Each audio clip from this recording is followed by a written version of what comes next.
I threw out my cousin's vape and now he's suing me for an absurd amount. My family is pretty poor. We live in one of the worst parts of town in London, and my family barely keeps up with rent. I go to a public school and it's probably every other day that someone gets robbed or injured at my school. I work in skipping a grade in school and work extremely hard for my future so that I can provide for my family. I also work a part-time at a restaurant across town to pitch into my family as much as possible.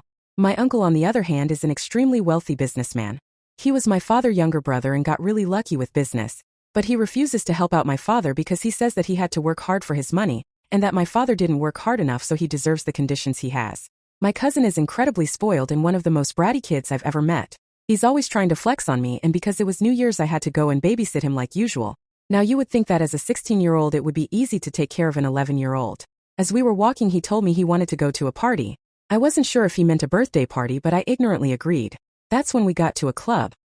He shook the bouncer's hand and they let him in, probably because of his dad's connections. I walked in behind him and immediately tried to get him out of there. But that's when he pulled out a vape from his pocket. Stunned would be an understatement. I told him to put that away, and that's when he offered me a drink. And I don't mean the type of drink a kid would have like a Fanta or a cola. He was offering hard liquor to me from his yellow Magic Bus school bag. That was it for me. Although I'm a girl, it wasn't that hard to overpower him. I just picked him up and fought against all his kicking and screaming, which did cause a huge scene. But I wasn't concerned about that. Anyway, when I put him down on the street after we got a little bit away from that club, I told him to explain himself, and that's when he pulled out his vape again. I had enough and picked up his little toy and threw it away. He started having an absolute meltdown, so I just decided to call my parents.